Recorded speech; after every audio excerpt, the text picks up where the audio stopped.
Welcome back to the morning show here on the Arise News Channel. The 25th edition of the Nigerian Economic Summit with the theme Nigeria 2050 Shifting Gears was yesterday declared open by President Muhammadu Buhari in Abuja, the country's capital. In his remarks, the president canvassed for a homegrown solution to the myriad economic challenges facing the nation.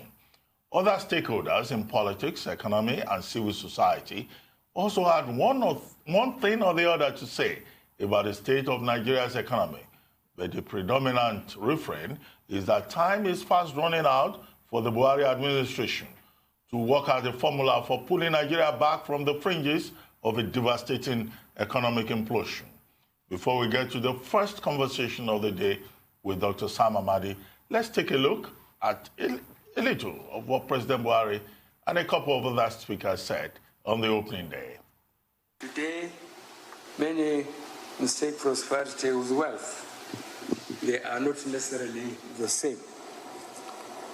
Experts and analysts explain economic trends by making references to indicators of wealth. Wealth, however, in its simplest form, is money or other assets.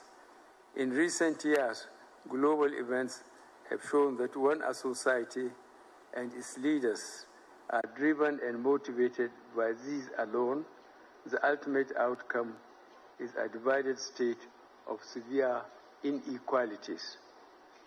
But a prosperous society is one where a majority of its citizens have an acceptable standard of living and a decent quality of life. Nigeria is a country with close to 200 million people living in 36 states and the FCT.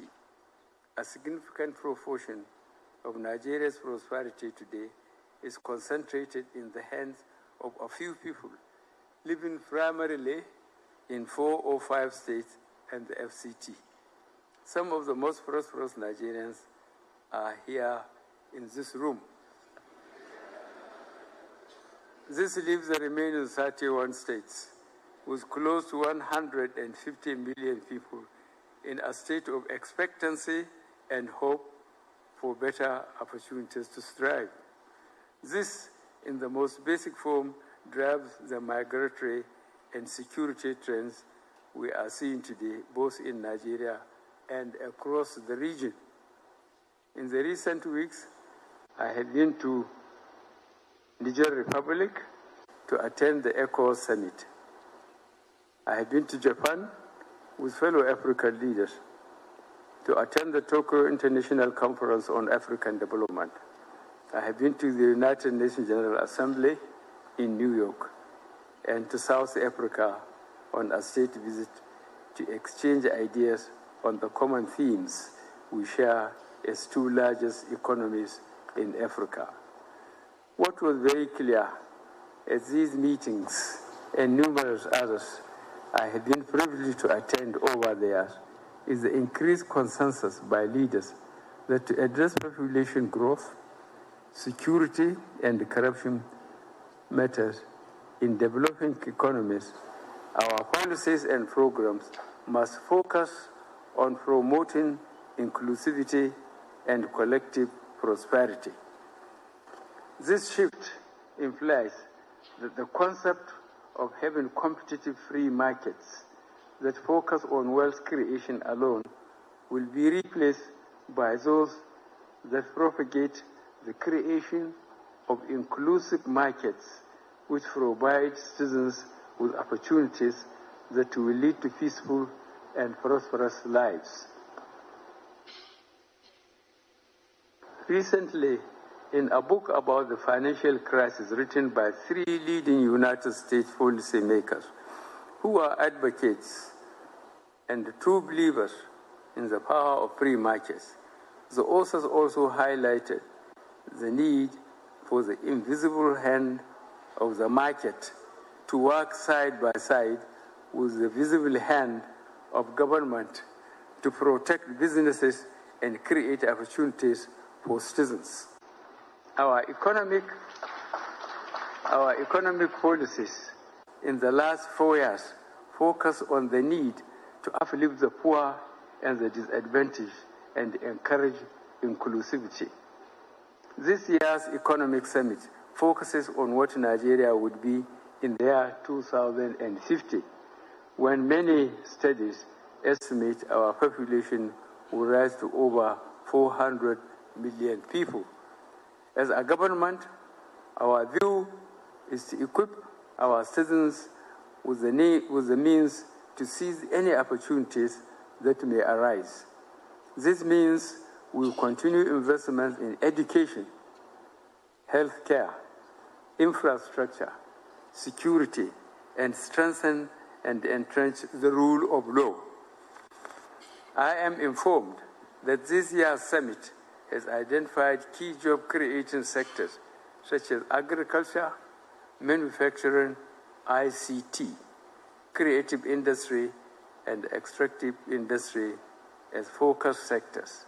This population problem is perhaps the most important developmental challenge we have to face. If we don't have a demographic transition, we will never have an economic transition, and that is a fact. The second thing is we need to have a greater nuance in looking at population and demography. Because Nigeria is one country, but it's many countries in many respects. Fertility rates in some parts of this country are like 8 child per woman. In other parts, they're 3. Okay, and it's extremely important to understand that.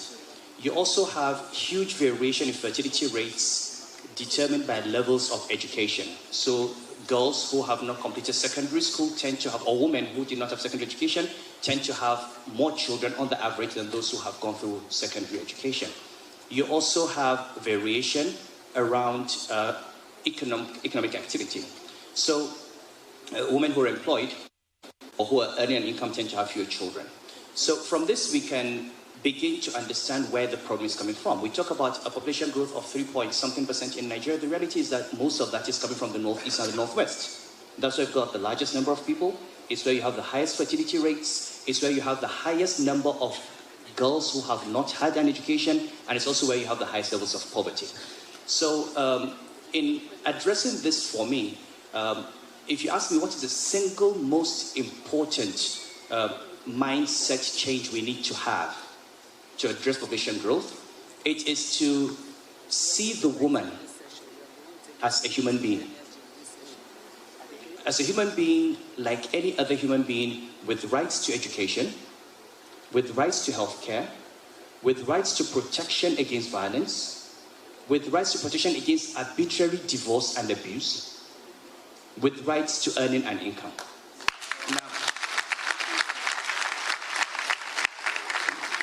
Now, it sounds very simple, but that is at the heart of the problem.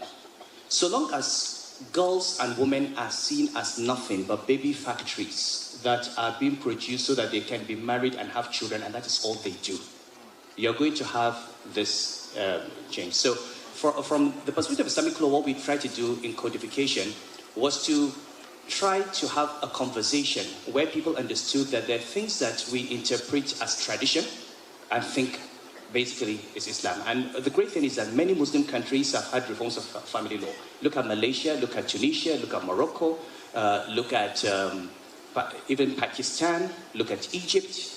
And we're able to talk to scholars and show them that Muslim jurists in other parts of the world have addressed these issues. Issues around at what age do you consummate marriage? What do you need for consent? And why do we have all this problem in the North? It's so cheap to marry anyway. You pay a small mahar bride price, you take a wife, her father buys you the bed, he buys you the chairs, and he's not obliged under Islam, so it's so cheap to get a wife. After so many years, she has children, you wake up one day and say, I divorce you. It's so easy to divorce her, and then you divorce her and chase her out of the house with the children and create poverty. There is no protection. Now, when we talk to citizens and treat population control as something people are supposed to do, we miss the point. It is not the responsibility of the woman to protect herself. The question is the money that comes from the center to our states, for example, whom is it meant for? So when you say that education is on the concurrent list, I worry that we are heading in a direction in which many of our states are largely providing opportunities for incubators of hatred to grow. Why do I say this? If you take northern Nigeria, and what you say of northern Nigeria, I can say of, let's say, the 12 core northern states, where there isn't a single Christian that is, and a single woman that is in the state assembly, right across. There's no single woman who is a member of the state assembly. Women are lucky if they become commissioner for women affairs. Now, and the critical challenge for us is how do we manage diversity? And the problem we are facing and talking about population is because we've not figured out how do we manage diversity? How do we manage talent? When the federal government says that it's allowed, it doesn't have a voice in what happens in distant states where governors over time have taken license to behave rather irresponsibly in terms of issues of education. Because frankly, when I sit down, I have restless nights. We have very little, the Catholic population in Sokoto diocese, which is Kebbi, Zamfara, Katsina, and Sokoto itself. We are 107,000 square kilometers. I have 5 secondary schools. I have to rely on the little collection that I receive in my church to send children to school. And I'm running schools that, for example, in many of the schools, 60% of the children are Muslims. Now, can we have some kind of conversation with the state government? The answer is almost no. I really like what the Emir had to say, Doctor. It really resonated with me. Well, and that point that were just made about a woman is even lucky if she becomes Commissioner of Women Affairs. It's true. That's the problem. We can't manage diversity. Yeah, he's saying also that a demographic transition will be important for economic transition, you know, and all of that talk about polygamy and all of that. But as I said earlier, you know, managing Nigeria's population remains a very big challenge, a challenge that is tied also to religion, to ethnicity, to all kinds of primordial, you know, beliefs and prejudices. You know, but I can see that at the Economic Summit, you know, they have quite a high-powered panel. Matthew Azam Kuka there, you know, who is a public intellectual. And then you have the Emir of Kano, you know. But we'll see. Well, we'll take a short break now. When we return, the analysis will continue. You're still watching The Morning Show here on the Arise News channel. Now for an analysis of some of the positions that have already been taken and expressed at the 25th Nigerian Economic Summit taking place in Abuja. We will now be joined by Dr. Sam Amadi, Public Affairs Analyst and former Chairman of the Nigerian Electricity Regulatory Commission. He was a fellow at the Care Center for Human Rights Policy at the Harvard Kennedy School of Government. He's also a special advisor to the President of the Senate of Nigeria and Director of the Center for Public Policy and Research. And he has also been Senior Legal Officer at the Human Rights Law Service in Nigeria. Sam Amadi, good morning. Welcome to The Morning Show. Good morning. Sam, good morning. Yes, good to have you again on the morning show. Good morning. Yes, we've been focusing especially on the ongoing Nigeria Economic Summit going on in Abuja. And the theme of that summit is, you know, futuristic, 2050, you know, focusing on shifting the gears, shifting the focus. Now, do you think it's too early for us to be looking at 2050? Isn't that too far away? About 31 years, you know, from now. In terms of focus, do you think that the theme for this year is too ambitious? Well, I don't think so. I think it's proper to think long-term, as I say, think long-term, act short-term, meaning you have to be strategic, envision how the future is moving on. In the earlier, after independence, we had several development planning, and those planning were based on some 5 years, some 10 years development plan. So I think the idea of looking to the future and thinking around what should we do to get to that future is important. But the question then is, for example, the idea about the fourth industrial revolution. As long as we keep it realistic, I can see some kind of synergy or importation from the World Economic Forum. The founder, Schwab, recently penned an article in Foreign Policy around the issue around the fourth industrial revolution, which has now become a fad. And then now we are keen into that and making the team. So as long as we keep it realistic and not presume that we can leapfrog in the way we are doing, it's fair to have long-term strategic focus. But at the same time, you have to be realistic in looking at where you are right now and then developing actionable short-term, medium-term programs that align with the vision of that long term. So I think it's fair to have that long term as long as it's real and it's grounded in a concrete diagnosis of your problem, grounded in a concrete appraisal of what you ought to do, and above all, a direction that is really both feasible at the same time, grand enough to cause a transformation. Shifting the gear requires more than the usual. Sam, you are quite right that this year's summit is focusing on setting an agenda for the fourth industrial revolution. But there are specific themes, and I would like to have your take on, those themes. One, they're talking about managing demography, transforming education, rapid industrialization, and also peace and security. If we were to rate these four themes, which one will you consider most urgent within the short term?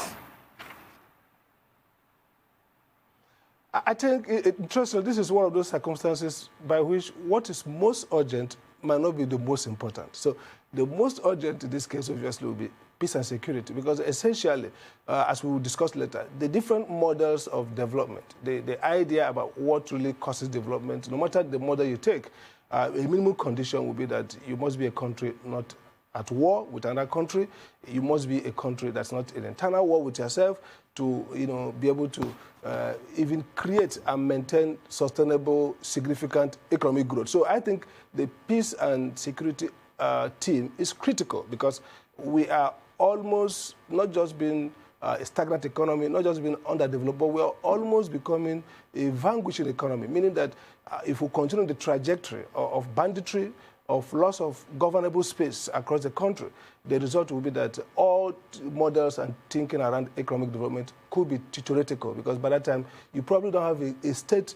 Effective state is critical in all the theories about development. So if a state is not effective, and the measure of effectiveness is primarily, fundamentally about control, monopoly of violence, which is legitimized use of violence by states to drive development and well-being. So if we keep losing territory as we are doing, and if we keep getting chaotic criminality as we have, then all the models are theoretical. So this is the more urgent, but then the most important in that sense at what can create larger domino impact would be rapid industrialization, because you can argue as well that part of the cause of extreme insecurity in the country is poverty, and the poverty arises apart from the distributional problem of inequitable distribution. There's also a problem of low production. So essentially, the rapid industrialization could be the most important of the team, because it could, in the long term, have the key to the peace and security crisis, which is perhaps the most urgent. So you have the most urgent, and you have a different as the most important. And it's good that all this form part of the four strategic focus of this conference. But the question is, yes, it can put rapid industrialization, and this is important. The echo I hear from that meeting is a sense in which focus on the private sector. But the private sector as it exists today cannot do any of those. You need a strong state. You need a developmental state. You need a state that has the critical, analytical, and programmatic skills and capabilities to drive any of those thematic focus areas. So my first impression is what ideology or what model of economic development is feeding these commitments to drive rapid industrialization, to improve education, as they are saying, to change the demographics and secure Nigeria. And I think so far we are running on a wrong conception of the role of the state. We're in the wrong conception of relationship between state and private sector in development. And the models that we have seen in Northeast Asia particularly, we've seen in some Latin American countries, and we've seen in Europe before and after the industrial period, the first industrial revolution, tells us a clear story that you need a state that has the capacity, not just to cure market failure, but to set channel direction, to clear the path, to set up the structure, and when necessary, provide the means to drive development. I don't think we are getting that kind of messaging, that we are thinking too much about the private sector driving this agenda. The private sector cannot drive the agenda. The government has to do more than just create an enabling environment. The government has to create this market. The government has to create industrial policy that, so for example, the auto industry, which could be a new driver of growth. Think about Innocent. It's not just enough to say, okay, Innocent, we buy cars from you. In Korea, people forget that Toyota was primarily Toyota loom, automatic loom company, and they were into textile. But the government of General Park reset incentive, gave them, protected the infant industry, but at the same time gave them serious export-based commitment. So you get government incentive if you are improving your competitiveness and going to export. So the state does not just support you by procuring free vehicles. The state creates export discipline. The state improves your R&D, research and development, to enable you develop better models that can be exported to West African countries. So we need to look at those new drivers, industrial base that want to create a new market in those areas, not just by the basic rule of law framework, the basic policy guidance, but actively clearing the path, setting up the market, and helping those companies become world beaters. That's how to be industrial development. And that's how it's done in Asia. That's how it was done in Europe before they now came to the idea of free trade. So the assumption here is that we need to rethink the role of the state in development. We need to see the intersection between policy, social policies, industrial policy, between even commandeering the financial sector to work on chosen areas. For example, compare Malaysia and South Korea. Dr. Amadi, if I may come in there, actually. Dr. Amadi, if I may come in there, sorry to cut you short on that, just for the basics of time. So what was said at that summit yesterday is that we have about 150 million people of Nigeria's population in 31 states. And this is a problem of industry, right? Because that means in 5 states in the FCT of a population of 50 million people, most of our industry is not going to the majority of our states, as we already know. So we have 31 states with the majority of the people in our population, yet these states are underdeveloped in terms of industry. You spoke about policy when it comes to industrial revolution. What kind of policies are we supposed to be pushing beyond the auto sector as well? What else do you think we can be putting out there that is relative to certain states that can help states to really develop in terms of industry? Because 150 million people in 31 states is quite a statistic. Absolutely. And I think I want to take it from where the Emir left it. For example, we talked about the demographic threat, which is also uneven. Okay, Dr. Amadi, I'm so sorry, sir. Just hold your thoughts for 1 second. Let's go on a very quick commercial break, and as soon as we're back, the conversation continues. Stay with us. Welcome back to the morning show here on Arise News. Dr. Sam Amadi, Public Affairs Analyst, and also the former chairman of the Nigeria Electricity Regulatory Commission, is still here with us on the morning show. Welcome back to the program, Doctor. Before we went on a break, I was asking you about the fact that in 150 million people of Nigeria's population live in 31 states, which means the industry is very skewed. What is your take on this and other ways in which we can introduce policy, creative policies, in order for us to solve this problem? If I'm correct, this is a problem that China had as well during their developmental stages that they got over with certain policies. So what is your remedy?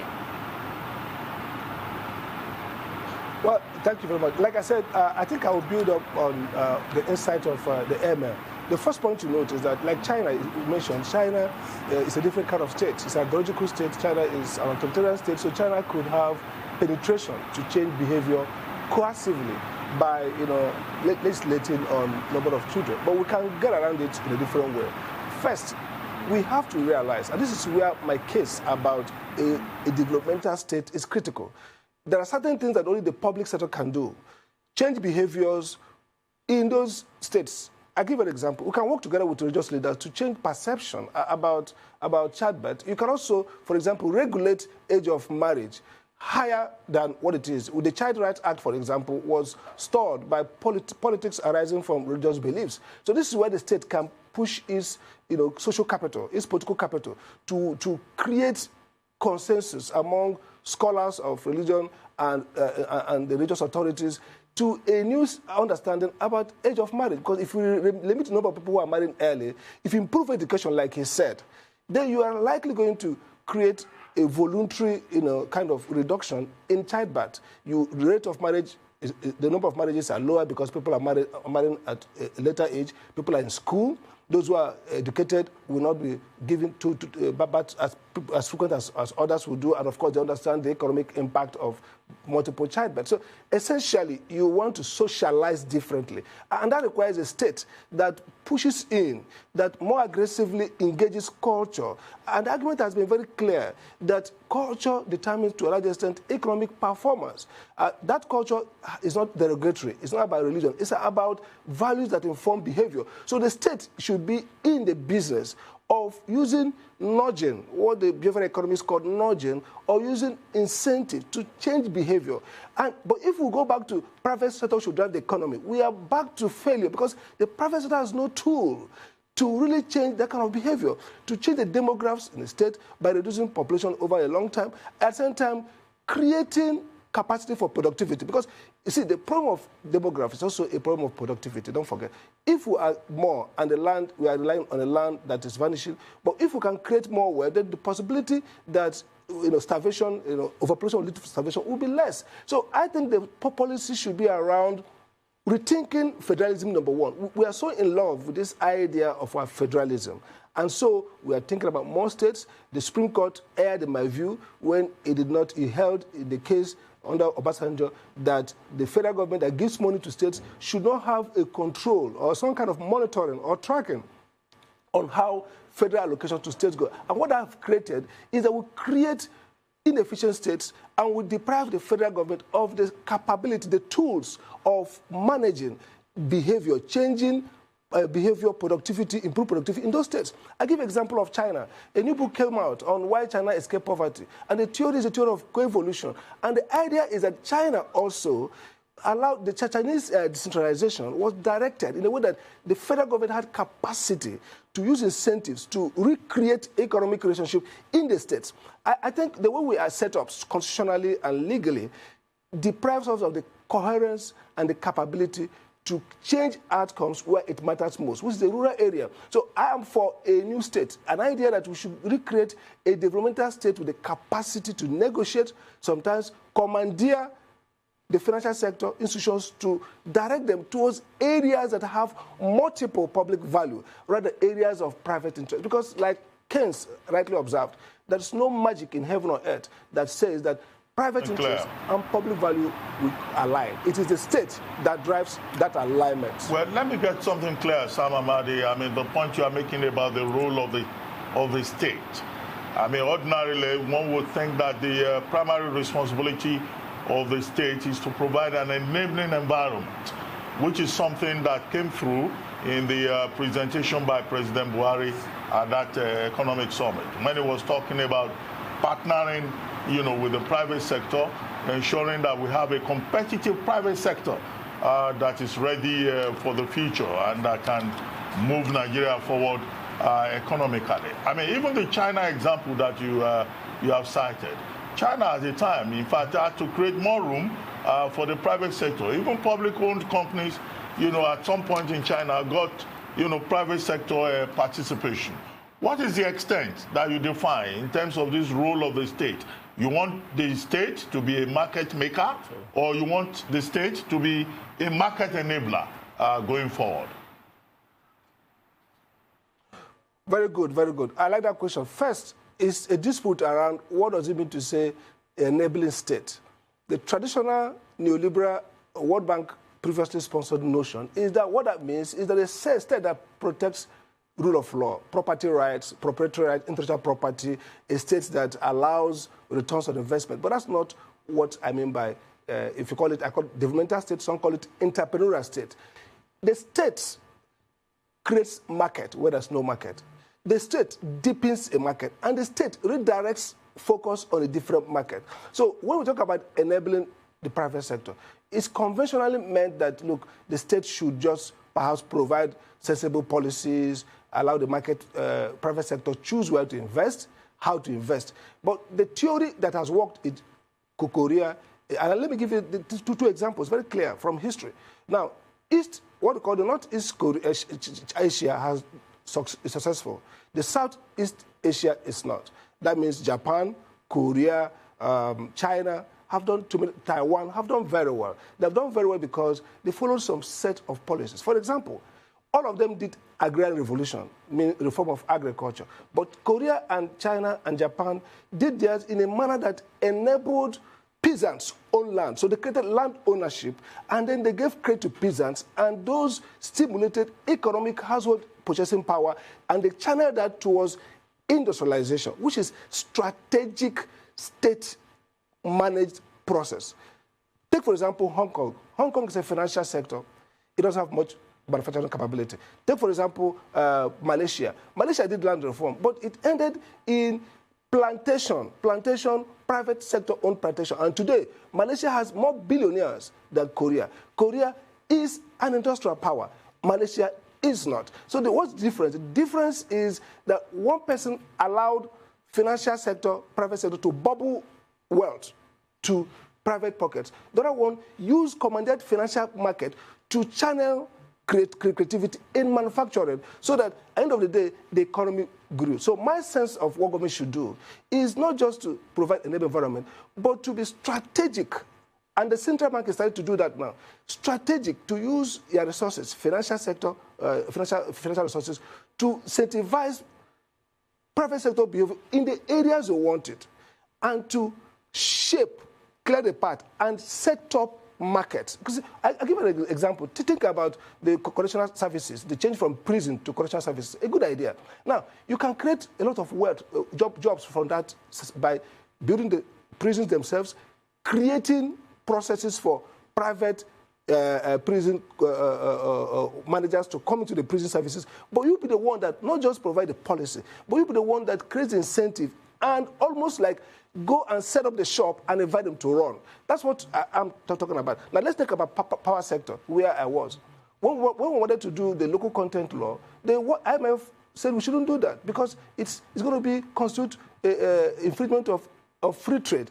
But we said, look, if you don't today localize, domesticate the enterprise, the investment, the technology, the human capital in the power sector, then you're going to have what you have in the petroleum sector. We are until recently, when under Obasanjo and Joe Jonathan, when we started doing local content policy, that we didn't create a human capital in petroleum, unlike the other people in Malaysia, those who also Brazil, other countries that are who created human capital out of it. So my point is, look, let's abandon the idea that the job of a state is simply to create an enabling environment. The state itself should be mostly involved in shaping where and how private sector engage the economy. And that's the lesson of history, that the state should be what we call govern the market. And that's what Professor Robert Ward told us. The World Bank spinned a falsehood that the Asian miracle was because of private enterprises. No, Robert Ward showed that it was state governing market, not just enabling market. Governing market, creative market where there's no market, and deepening markets that otherwise there have been no incentive on private sector to deepen. Job creation, for example, Sam Amadi, but the private sector is not going to focus, Well, Sam Amadi, I concede to you your socialist views, and your preference for statism. But let's talk about something else that is one of the main topics at this economic summit, which is the concern about demography, about population growth. And Muhammadu Sanusi II, who was shown earlier on, was saying that demographic transition is important for economic transition. How best can we manage population in Nigeria, considering the fact that in 2050, we're told we'll be about 400 million people in this space called Nigeria. At about 200 million, we can't even manage ourselves. We are falling over each other, worrying about infrastructure and all kinds of concerns.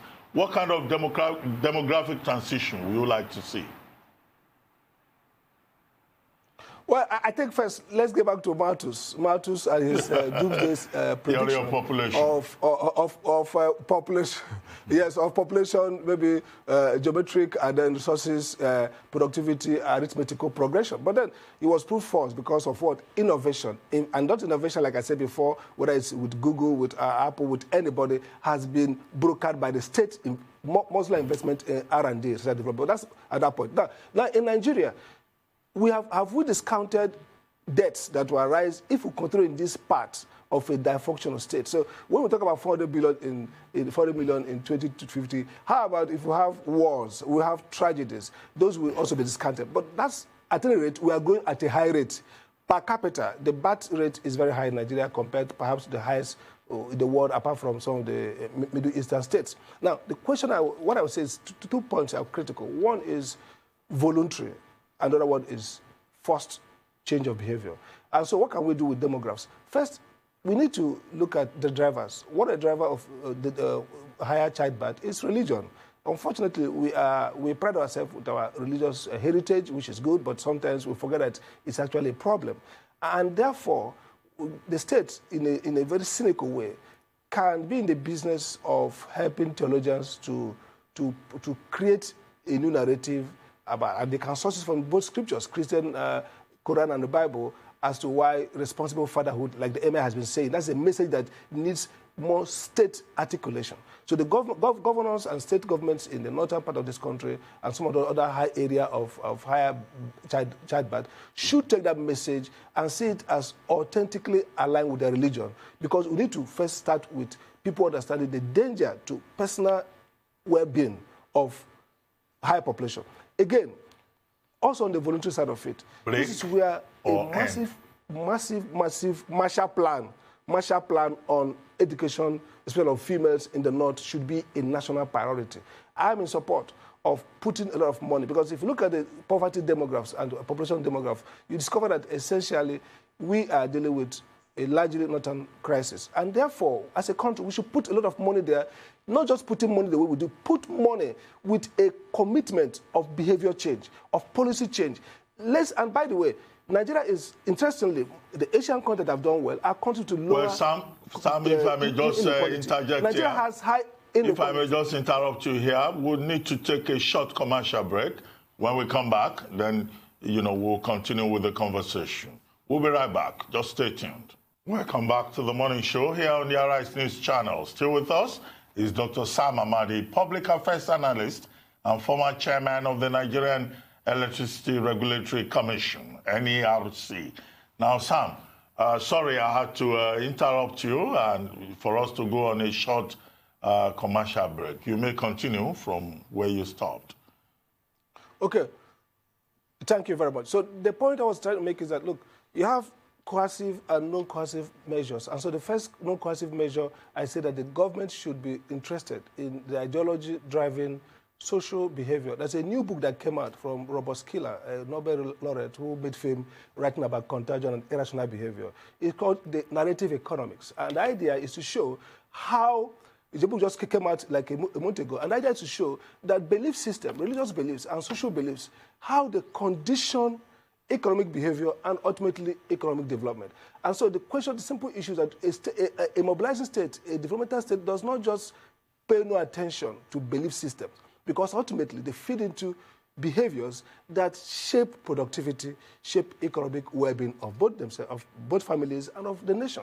So the state should be more interested in the religious ideas, not just to persecute or prohibit or prosecute, but rather to nudge, to provide incentive, to use existing theological arguments to try to change. And I see that perspective in both Islam and Christianity, the two dominant religions, and even international religion, because they all create a sense of family responsibility. And so the argument that the Emir put across is a valid one, but it's an argument that needs straight structure to drive, to create incentive for state governors who have greater epistemic power as well as greater social capital to engage the real actors, the leaders, those who behavior change agents in their locality. That's one subject. The second way is to massively involve in education. I think that the governments, especially in the northern part of this country, are paying lip service to female education. We talk about the idea of education is not just to have, fancy classrooms, do procurement and contract. It should be made law. It should be made law, and people should be. No country has developed in the world in recent times with less than at least 80% literacy rate. The lack of education is a drag on development, both from a social or economic point of view. And so we should expect that part of this limiting demograph, change demograph, in the long term, we're talking about the next maybe 50 years. So that's a long term to even, Nigeria will become, if we don't take time, a declining population country because productivity changes behavior. Emergence of a middle class across the country, like Friedman argued, that no country has gone to war that has McDonald's. Why? Because when they become middle class, then their values change, and then they are more focused on preserving their lifestyle rather than destroying it through needless warmongering. So primarily, we need to get back to narratives. They matter for economic development. The state has to take in a responsibility to change behavior, not coercively, because our constitution will not allow that, but in a way that leverages on existing social and technological resources. But then, back end is, look, if we become an innovative economy, which is what digitalized economy, the fourth revolution is all about, if we can innovate, if we can raise productivity, and that goes with changing our value system from rent-seeking, from prerogative, elitist, neo-feudal prerogatives, to meritocracy, to productivity.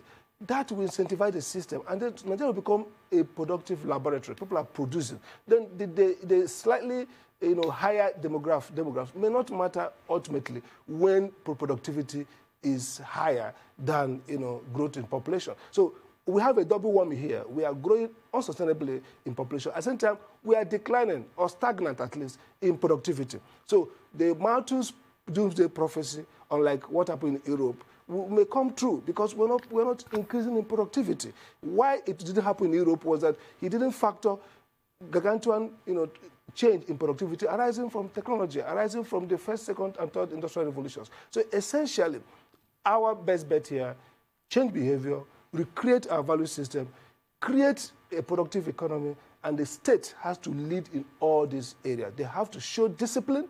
By the way, when we talk about the state, we're not talking about a rent-seeking state. A rent-seeking state is doomed. It's better than no state. We're not talking about the state. We're not talking about the state that is self-interested, that is sectional or bigoted. We're talking about a state that is centrally focused on patriotism and focused on development, not self-serving. China has corruption, but you don't have the level of strategic partnership between people in power and people in business. And that's what we have to cut off. We must have people who are in public sector who are not strategic partners or people in business, but who use people in business to drive public work. Absolutely, that's the kind of economics, and that's what they call concrete economics. Now, when it comes to the issue of family planning here, it's kind of like there's a bit of a war against the taboo that's attached to family planning. And yeah, you're right, a lot of education does need to go on in order for us to change this. But it could also be said that certain things just have to be enforced in order for us to really deal with this problem, because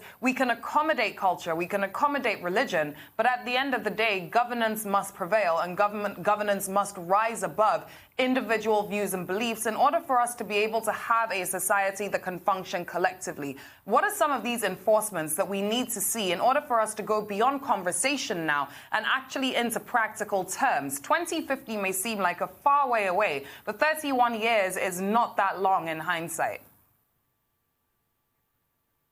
Well, I think we can start by saying, the easier one would be, why don't we prohibit marriage below, let's say, our legal age in Nigeria? The age of driving, the age of voting is 19 years, I think, if I'm not wrong, or 18 years. 18. So why can't we say, first, that one is 18, yeah? So the low-hanging fruit would be to go to the Child Rights Act and the issue around that they couldn't pass about right of women, to say nobody should be married below that age. That helps. First, you are getting somebody who has the capacity, agency to make decisions, also to contest with the husband how many children they should have. That's critical for us. Again, we can also legislate, which is easy. We have a universal primary education, at least on paper. Why can't we enforce it so that no child, none at all, for whatever reason, should mandatory? Just like in many countries in the Nordic area, they are now mandating voting. So because they have seen the democracy deficit of people opting out of voting. Voting is now mandatory. Voting is now a national service. It's no longer a case of, oh, go and vote. You must vote. In the same way, we can mandate some behavior. We can say everybody has to go to school. Everybody has to attend at least a basic education, which should now be about ninth grade. So that's one thing we can mandate easily. We can also mandate, I don't think we can mandate a number of children because people would have the policing power. You see, Nigerians exaggerate the Nigerian state. The Nigerian state is a weak state. Forget arresting bloggers and some critics. It's a weak state. It doesn't have the legitimacy to enter into the private domain and coerce and change people's behavior or even police it. The same people in government will be the ones who will say, don't go there. So we have got an incoherent state. We've got a weak state. So we should be very careful on how we deploy state power. So I think you might not get to the point of saying, like China did, so okay, maybe one child per person or three. We shouldn't even be looking for that, though, Dr. Amadi. Absolutely. But we can also, another issue is the issue of morality. Take, for example, there are several illegal bets, in Nigeria. There are several, whatever illegal that people don't want, on voluntary bets. There is nothing like illegal bets, Dr. Amadi. And we don't have there are no illegitimate children in Africa. I delete that. Yes. What do you mean through rape and forced pregnancy? Absolutely, forced, unwanted pregnancy, let's put that way. Unwanted pregnancy. But argument has been, should we legalize abortion or should we not? Because essentially data shows that several of those pregnancies are either terminated unlawfully through unapproved personnel, at the same time risk the health. And of course, sometimes those children constitute more children. So these are issues around culture war. In the US, it's a big debate. But I think that we can have safe economic options, train the girl child, message the girl child, so that they can control their own, their body. And by the way, it can't do all this except to create freedom over their body. It cannot have a feudal, conservative, patriarchal society and expect that women will be easy to use their agency to make decisions about best to have. So it has to go together. We have to really transform by changing our society from a feudal, almost theological state to a secular democratic state where freedom from home, people have rights. And so that creates the kind of agency that may result in declining childbirth. We saw that in Europe elsewhere, that when people are economically advanced, when they're well-educated, and when they are also liberalized to know their rights, they could make much more reasonable decisions on childbirth. So this is not going to be a quick fix. It has to go together with transforming the power and the nature of the state. That's the idea. So the state becomes a legitimate state, state becomes a compelling state. And that's the idea of bully pulpit. Becomes a communicative state that can help change narratives, create narratives, and then make people voluntarily behave in manners that are due to the public good and aligns with the strategic economic plan of the government. Well, Dr. Amadi, you said a lot about education, but we have just about a minute left in this conversation.